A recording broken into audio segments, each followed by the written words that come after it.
But now I want your calls on this. Is Manchester United's new stadium iconic or an eyesore?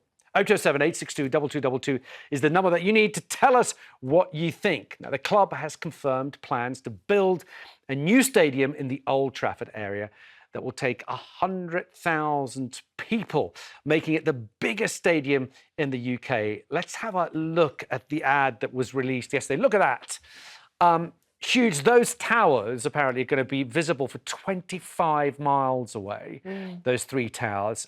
Inside 100,000 capacity, biggest stadium in the UK.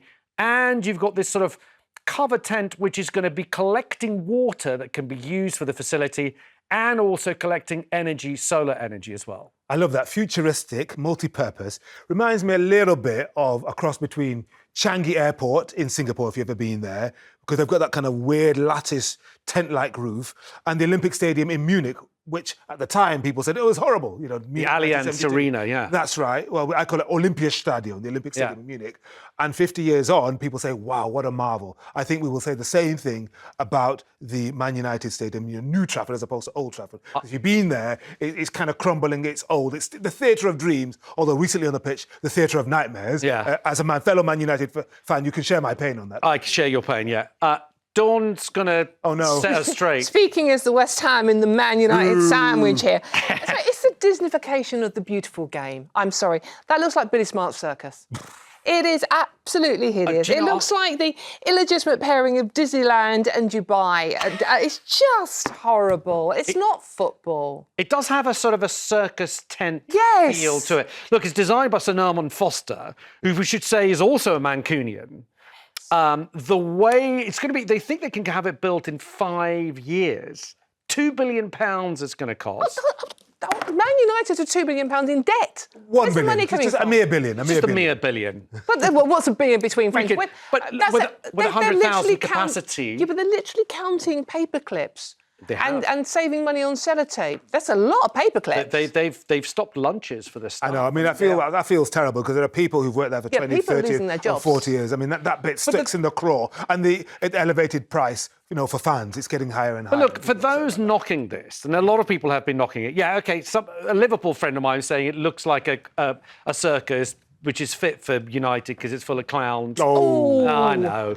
But look, they're about to win the league. They can pretty much say what they want. Hey, PSG beat them last night on penalties. Yeah. But isn't this important for the country?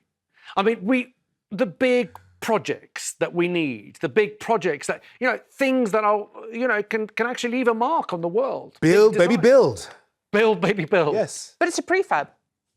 They're literally building it and moving in. It's just basically a giant tent. I mean, it is like your mate's right. It's a circus. I'm sorry. OK, look, let's look at... It's hardly St Paul's Cathedral. Let's look at some other stadiums from around the world to see how we'll compare. So, the largest stadium in the world at the moment is the Rongrando 1st of May Stadium in Pyongyang.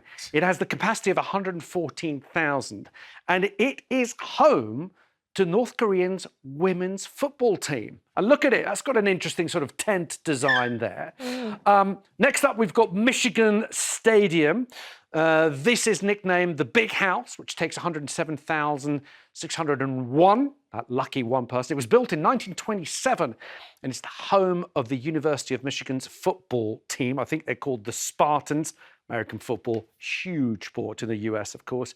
Then we come in third in the world. We go to Barcelona in Spain. The new camp, its official capacity is 105,000, although 120,000 managed to squeeze in for the 1986 European Cup against Juventus. Again, iconic stadium for the people who've been there, sort of looking down at the action.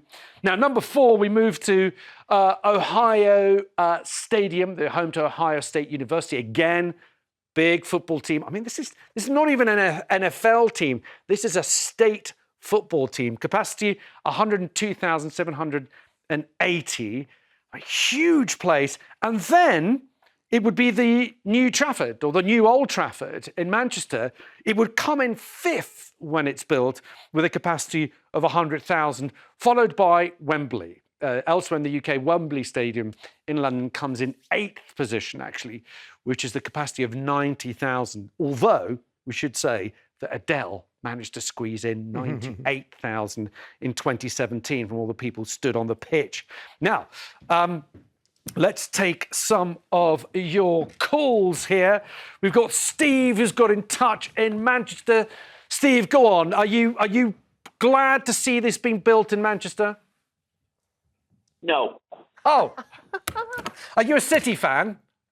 Yes. Oh, there we go. Okay, fine. Steve. Listen, Cheetham Hill guy here. I'm a red. Sorry if you're a blue. But we need this for the city and the whole region. Well, first of all, I just want to say to Dawn, well done with being a West Ham fan. They're a proper club with proper fans. Cheers, like lovely. us. And that. Now, going back to these lot, right, apparently it's going to be built prefabs that are going to be brought in. Yeah, but Steve, that is to reduce the amount to do it quicker, because they can all be built at the same time, board up the Manchester Canal and slot it into place. Yeah, no, I mean, fair enough if that's what they're going to do, but will they rename it from the Theatre of Dreams to Legoland? I hadn't thought of How long have you spent this morning dreaming this up, Steve? It's great.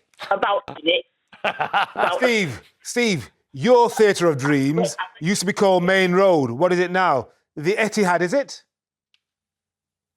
No, Main Road was in Moss Side. You should know that. I know that. What I'm saying is Man City's ground, a lot of you guys were complaining at the time when it was moved over to East Manchester, where it is now. But, you know, you get in 50,000 every week. You've forgotten. You're not moaning anymore, are you?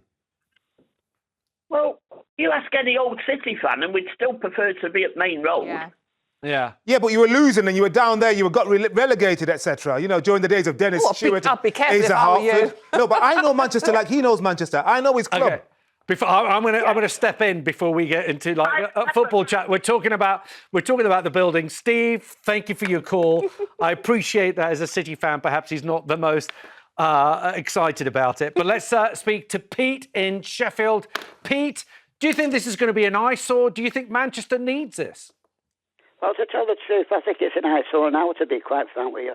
I'm a lifelong Manchester United supporter. Yeah. And regarding Main Road, my dad used to live across the road from Main Road. And a long time ago. And City, to be frank with you, I thought City were a much better team in those days, to be quite frank, although they didn't win a great lot of things. But anyway, I'm a Manchester United supporter. And I'm not going to cheer City supporters up, no way. Okay, but as a Manchester United supporter, don't you think Manchester United, one of the top clubs in the world, sorry, Dawn, but it's still one of the top 3 most followed and most profitable clubs in the world. Shouldn't they have a stadium that reflects that worldwide? Yes, I do. Not only do I think that, I think you should have 150,000, and I think they should have the cup final there, the World Cup finals, and the lot. And it's about time Manchester United looked after the supporters a lot better. Do you know, there's far much too greed in football today. It's been there for a very long time. We've got to kick greed out of football and start kicking that out, getting rid of the greed. You know, they're just a nasty element who run football, and it's wrong. It should belong to the supporters. That's what football, we should have people supporters. That's the type, what People's Football Club is. Everybody should be shareholders in their local football team. And look at Paul Berry down the road from Manchester. How they went down. It's just absolute. They just disappeared out of existence. Okay. And they were a great team to watch on a Wednesday night. Pete, I'm going to leave it there. I mean, in this, you agree, don't you, that this just is the hammer in the coffin, the nail in the coffin. Hammers. See what you did there, folks. The hammers, yeah. West Ham.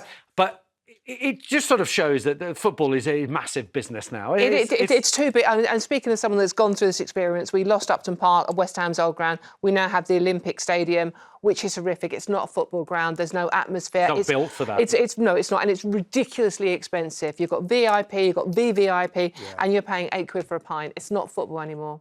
Yeah, well, it is not football anymore, but times have changed.